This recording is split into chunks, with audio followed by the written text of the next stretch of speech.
Welcome to House of Prozaroff. Education is life. Where are we headed with this? A lot of things are being taken away from institutions and universities. And I just want to let people out there in the general public know that enrollment to colleges it's not going down, it's actually going up.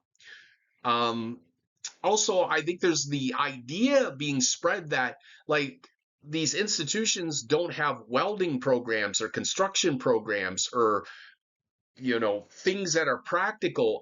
Most of these institutions, specifically community colleges and even large institutions like Ohio State, have welding programs and construction, and all these things are at these colleges that some people who haven't been to a college campus are getting online on Facebook, and they're making posts that have no relevance to our reality. Um, Getting into a journeyman's apprenticeship is quite limited.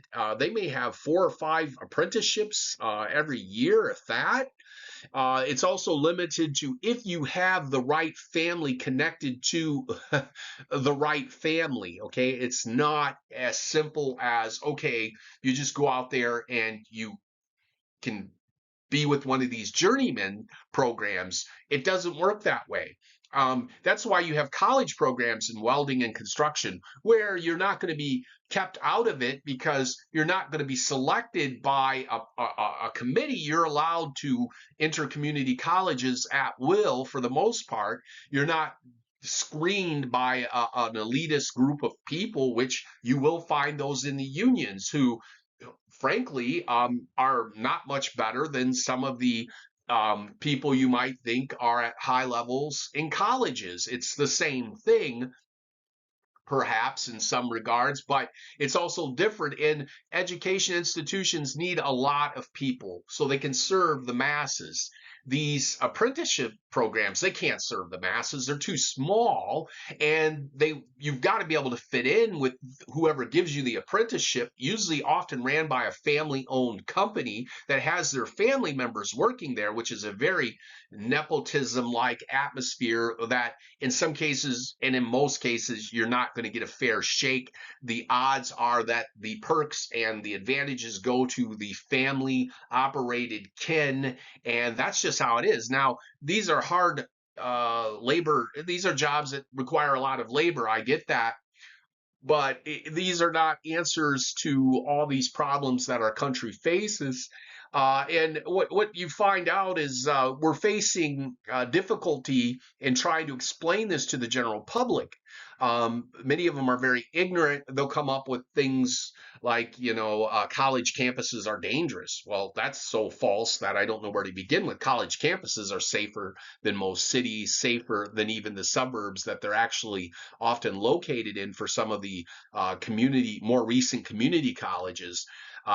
Violence and crime is pretty low at most college campuses. The spectacle that goes on at Columbia and things like that in New York City, that's a whole different environment altogether. And we don't know a lot of facts. We know what the media tells us and shows us, which is pretty much abbreviated. So, education is life. It's the opportunity to study things. Like if you want to go to college and write a dissertation on poverty and the state of affairs that you believe are affecting poverty in the United States, you can do that. Why do we want to take away the right for people to write about history and their viewpoints and opinions, and then using facts and logic to support their viewpoints and opinions? We don't want to limit that. History, um, people want to study history. It's not just science, and we have a lot of people wanting to study science. Everybody and their grandmother wants to come over to the United States and work at a college and get a stipend and do research, which is hard work, by the way.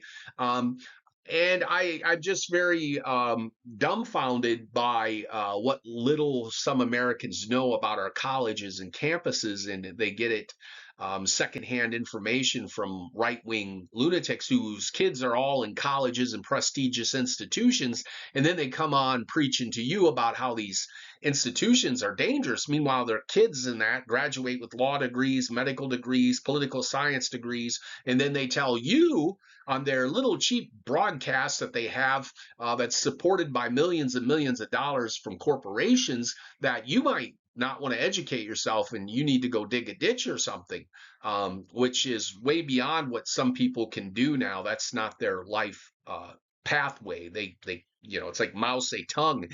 Can you believe that? The communists were trying to force everybody into labor camps, and they tried to defang the academic elite in China when the commies came to power. And now in the United States, you got the conservatives trying to defang the intellectuals in the United States. So they claim that they're not communists, but many of their actions are exclusively communist like, even if they hide behind capitalism, which we have an oligarch and not a capitalist system these days. There's opportunity in our system, but there's opportunity in Russia too.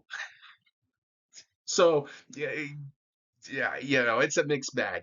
Anyhow, I just want to say that education is opportunity.